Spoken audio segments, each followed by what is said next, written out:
গোসল করালো, সারাদিন গোসল হয়েছিল না।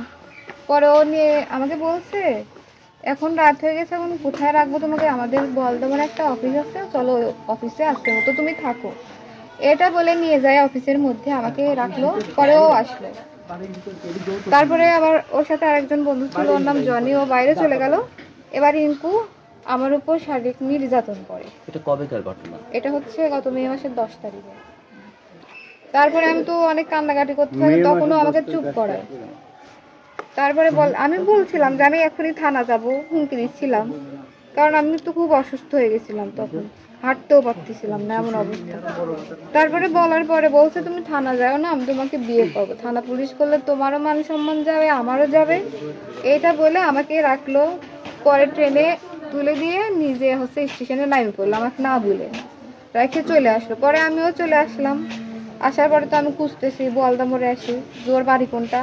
পরে ওই আনারুল ডক্টর ওই ভাইয়ের কাছে আমি বললাম, ভাই আমাকে ওর বাসাও চিনাইছে, ওর বাসাও। পরে একটা পিচ্ছি আমার সাথে যায়, ওই জনি ভাইয়ের বাসা আমাকে চিনাই দিল।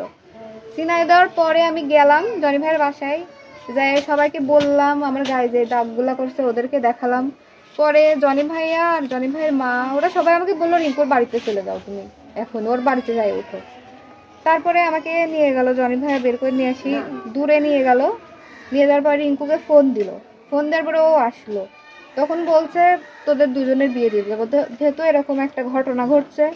তারপরে অনেকেই গেছিলো, আমি সবাইকে চিনি না। যাওয়ার পরে হচ্ছে তখন তো আমার ডিভোর্স হয় না, আমি বললাম এটা। তারপর বলছে আচ্ছা আমাকেও একটু সময় দাও, তুমিও ডিভোর্স দিয়ে দাও, তারপরে বিয়ে করবো। তারপর আমার ঢাকায় পাঠিয়ে দিল, বাসে তুলে দিল। আমার একটা ভাই আছে, ওখানে আমি 1 মাস থাকলাম। তখন তো যাবে, ও বলছে তুমি চলে যাও, আমি ঢাকা যাচ্ছি, যাই কথা হচ্ছে এই বিষয়ে। যাওয়ার পরে ও ঢাকায় গেছিল, দেখা হয়েছে, আমরা সারাদিন একসাথে থাকলাম। থাকার পরে ও চলে আসলো, চলে আসার পরে আমি তো এভাবে থাকতে পারি না, অন্যের বাড়ি একটা রুম ভাই ভাবি থাকে, ওখানে তো থাকা সম্ভব না। তারপরে আসার পর ও নিজে আমাকে বিকাশে টাকা দিল, আমাকে বুঝাই দিল যে এভাবে এভাবে চলে আসো। পরেও আমার বাসা ঠিক করে দিল, আমি থাকলাম। পরে একটা চাকরির ব্যবস্থাও করে দিছিল ডায়াগনস্টিকে। এখন আপনি তো বিবাহিত ছিলেন, হ্যাঁ, তখনই কি সম্পর্কে জড়ান? হ্যাঁ, ও সাহায্যের কথা বলে নিয়ে আসে, তখনই আমার সাথে।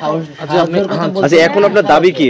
এখন আপনার কি দাবি? মানে আমি বলছিলাম যে এরকম এরকম আমার সমস্যার কথা রিঙ্কুর কাছে গল্প করে, রিঙ্কু তখন তাকে প্রতিশ্রুতি দেয় আমি তোমার পাশে। এখন আপনার দাবি কি? এখন দাবি কি, ও আমাকে এতদিন বিয়ের কথা বলে বলে আটকায় রাখছে, আর ইচ্ছামতো শারীরিক নির্যাতন করছে আমার উপরে। আপনি যে ওই সংসার কি বিচ্ছেদ ঘটেছে, মানে কি কারণে এই বিচ্ছেদটা ঘটলো? বিচ্ছেদ ঘটলো আসলে আমার বিয়েটা অনেক ছোটবেলাতে হয়েছিল, আমি কোনোভাবে মেনে নিতে পারছি। আপনি এখানে কেন আসছেন? এখানে আমি আসছি যে রিঙ্কু আমাকে প্রতিশ্রুতি দিয়ে এতদিন ধরে রাখলো, নিজের দায়িত্বে খরচ খরচা সব দিয়ে। হঠাৎ এই শুক্রবারের আগের শুক্রবারে মেয়ে দেখতে গেছে, দেখতে যাওয়ার পর বাড়িতে আসলো, আসে আমাকে বললো আমি তোমাকে বিয়ে করতে পারবো না, আমার ফ্যামিলি মানবে না। এটা বলে তখন থেকে যোগাযোগও বন্ধ। তারপরে কোনো টাকা পয়সাও আর দেয় না, কিছু না। পরে আমি পরের দিন থানায় একটা অভিযোগ দিয়েছিলাম। তো এর মতো হচ্ছে ওসি স্যার বললো যে তোমরা পারলে মেয়ের সাথে মীমাংসা করে নাও। তারপরে হলো, তারপরে একদিন আমাকে ডাকলো, গেলাম আমি ওই বড় বাজার। যার পরে রিঙ্কুর চাচা, রিঙ্কুর আব্বুর সাথে আমার কথা হলো, ওর সাথে হলো, তো কিছু বললাম, শুধু চুপচাপ বসে থাকে। বলে তোমাকে যদি বিয়ে করতে হয় আমি গলায় দড়ি দেবো, এইটা বলে। এবার ওর আব্বু চাচারা এইসব শুনে বলছে তুমিও যদি ও যদি, তোমরা কি করবা, তোমাদের দায়িত্ব তোমরা নিজেরাই নাও। রিঙ্কুর বাবার সাথে আপনার কথা হয়েছে? হ্যাঁ হয়েছে কথা। আচ্ছা, রিঙ্কু আপনাকে যে মেসে রাখতো ভাড়া করে, ওই ওখানে মানে রিঙ্কু কি টাকা পয়সা দিত? হ্যাঁ, এটা কোনো প্রমাণ আছে ওখানে? সবাই জানে ও আমার হাজবেন্ড, সবাই যাতায়াত করতো ওখানে, এমনিতে নিচে যাইতো, ওখানে তো ছেলেদের ঢুকতে দেয় না। মেসে রাখতো না? হ্যাঁ, ওটা হচ্ছে বনফুডের পাশে ফরিদা পারভিনের বলি।